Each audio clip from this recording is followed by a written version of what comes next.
Hello नमस्कार दोस्तों, कैसे आप लोग। आशा करते हैं आप लोग अच्छे होंगे। देखिए एसएससी एमटीएस का जो लोग एग्जाम देने वाले हैं 2026 में, उन सभी के लिए यहाँ पर बहुत ही बड़ा गुड न्यूज़ निकल के आ चुका है। जैसे कि आप जानते हैं कि एसएससी एमटीएस का जो एग्जाम है हमारा 4 फरवरी 2026 से शुरू हो रहा है। लेकिन उसके लिए क्या गुड न्यूज़ निकल के आया है कि आप अपना जो एग्ज़ाम डेट है खुद से चूज़ कर सकते हैं, मतलब स्लॉट बुकिंग आप खुद से कर सकते हैं, जिसके बारे में अधिकतर बच्चों को पता होगा। जो बच्चे यहाँ पर वीडियो देख रहे होंगे तो वे सभी बच्चों को पता होगा कि अभी स्लॉट बुकिंग चल रहा है। तो स्लॉट बुकिंग का क्या डेट है, 16 जनवरी से आपका स्लॉट बुकिंग शुरू हो गया है। शुरुआत में जब मैंने बताया था तो स्लॉट बुकिंग में प्रॉब्लम हो रहा था, लेकिन आपका जो चलेगा वो 25 जनवरी तक, 16 जनवरी से लेकर 25 जनवरी तक आप इसके लिए जो है स्लॉट बुकिंग यहाँ पर कर पाएंगे।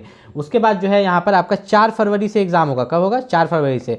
तो क्या इसमें आपको पता चल जाएगा कि आपका एग्जाम कहाँ पर होने वाला है, कब होने वाला है।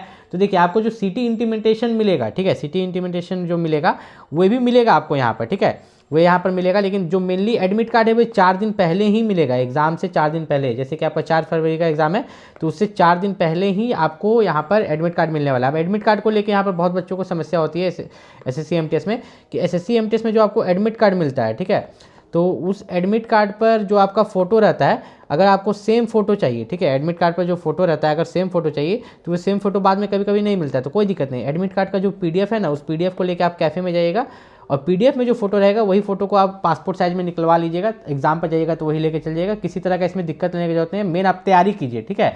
और साथ ही साथ उसमें जो आप आधार कार्ड लेके जाते हो, ठीक है, आप जो आधार कार्ड लेके जाते हो तो अगर आधार कार्ड पर फोटो बहुत पुराना होता है तो उससे भी दिक्कत होता है। तो यह लगता है आपको आधार कार्ड की मेरा आधार कार्ड कहीं हम गलती से पीवीसी वाला तो नहीं लेके जा रहे, जो कि अलाउड नहीं है। तो इस केस में आप क्या कीजिए कि आधार कार्ड तो एक लेके जाइए, उसी से काम हो जाएगा। लेकिन कोशिश कीजिए कि आधार कार्ड के साथ साथ अगर आपके पास पैन कार्ड या वोटर कार्ड है तो उसे भी ले जाने का कोशिश कीजिए, ताकि एग्जाम सेंटर पर आप पर किसी भी तरह का प्रेशर यहाँ ना बने। तभी तो आप अच्छे से एग्जाम वहाँ पर दे पाइएगा। अब एसएससी एमटीएस का जो एग्जाम है उसमें कट ऑफ क्या जाता है मैं आपको इस वीडियो में बताऊंगा, लेकिन उससे पहले मैं आपको एक चीज़ बताऊंगा।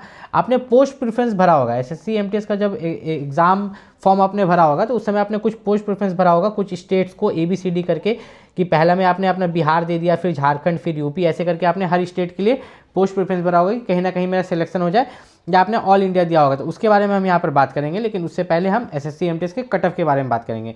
तो एसएससी एमटीएस में आप जानते हैं कि सेशन 1 जो है ये क्वालिफाइंग है, ठीक है। इसमें बस आपको क्वालिफाई करना है, क्वालिफाइंग मार्क्स लाना है, जिससे कि आप पास कर जाएंगे, जो कि बहुत कम है, आपको टेंशन लेने की जरूरत नहीं है, ठीक है। मेन आपका जो है सेशन 2 में जो है आपका यहाँ पर मेरिट बनेगा। तो हम लोग सेशन 2 के बारे में बात करते हैं। सेशन 2 में टोटल यहाँ पर 25-25-50 क्वेश्चन है, ठीक है। और हर एक क्वेश्चन के लिए आपको जैसा कि पता है 3 नंबर है, तो 50 गुना 3 की जाएंगे तो कितना हो जाएगा 150 मार्क्स, ठीक है, 150 मार्क्स। और इसके लिए भी आपको 45 मिनट का समय मिलता है। तो जो ये 150 मार्क्स है इसमें से कट ऑफ कितना जाता है, तो देखिए मैं आपको बता दूं, जैसे कि जो जनरल का कट ऑफ है वो लगभग आप मान के चलो कि 135 से लेके 145 के बीच में जाता है, ठीक है।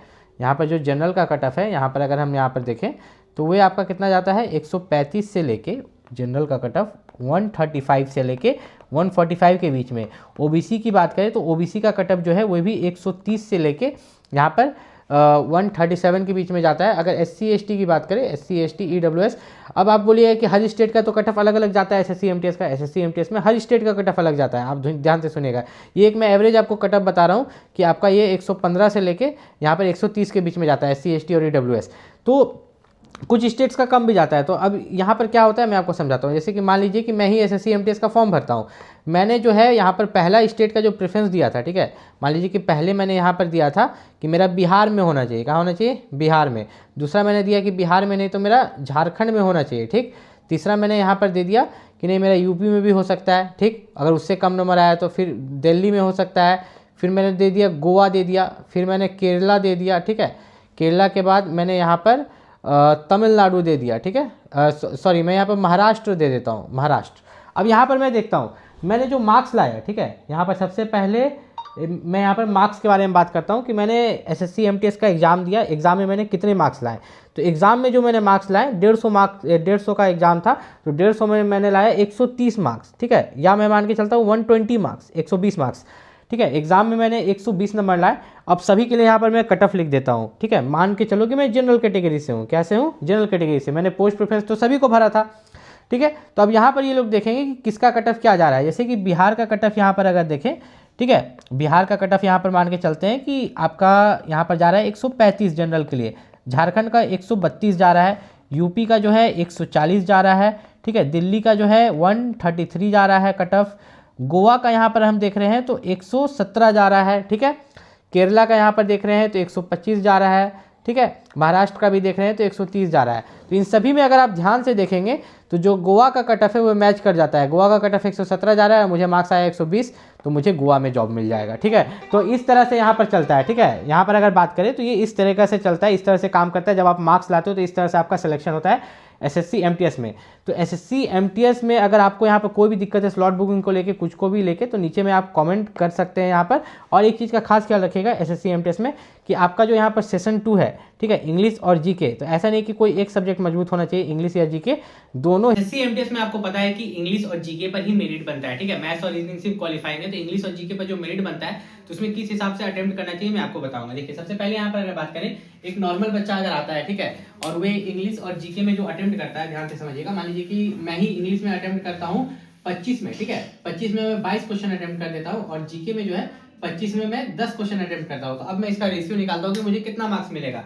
तो यहाँ पर अगर मैं 22 गुना 3 करूँ, ठीक है, तो यहाँ पर 66 मार्क्स हो गया, और यहाँ पर 10 गुना 3 करूँ तो यहाँ पर 30 मार्क्स हो गया। दोनों का अगर जोड़ दें तो यहाँ पर 6 हो गया, 6 7 8 9 96, ठीक है। यहाँ पर देख लीजिए 22 गुना 3 आपका 3 2 6 66 हुआ ना, और यहाँ पर जीके में 30 मार्क्स, तो टोटल 96 मार्क्स हुआ। तो क्या एसएससी एमटीएस का कटअप 96 जाता है?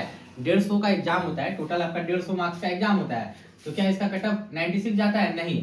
तो यहाँ पर क्या स्ट्रेटेजी रहना चाहिए अटेम्प्ट करने का, मैं आपको बताता हूँ। देखिए अटेम्प्ट करने की अगर स्ट्रेटेजी की बात करें तो आपका इंग्लिश में, ठीक है, इंग्लिश और जीके दोनों का बराबर होना चाहिए। मैं ये बोलना चाहता हूँ कि जैसे इंग्लिश में जो है, इंग्लिश में भी, इंग्लिश अगर आपका अच्छा है तो इसमें आप 22 कर दीजिए और जीके में 18 कर दीजिए। तो इस तरह का अगर आपका रहेगा तब ज्यादा चांसेस रहता है। आप जोड़ के देख लीजिए, कुछ ना कुछ आगे चला जाएगा। इसको गुना 3 करेंगे तो ये आपका 66 हो जाएगा, और इसको यहाँ पर 18 गुना 3 करेंगे तो 8 3 24, 2 इन हैंड, 8 3 4 5 54, ठीक है।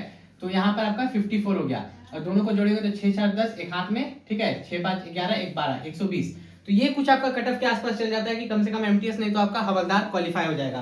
तो इतना याद रखिएगा कि ऐसा नहीं कि आपका एक सब्जेक्ट मजबूत है तो आप सोचिएगा एसएससी एमटीएस निकाल ले, ऐसा नहीं हो सकता। आपको दोनों सब्जेक्ट मजबूत होना चाहिए।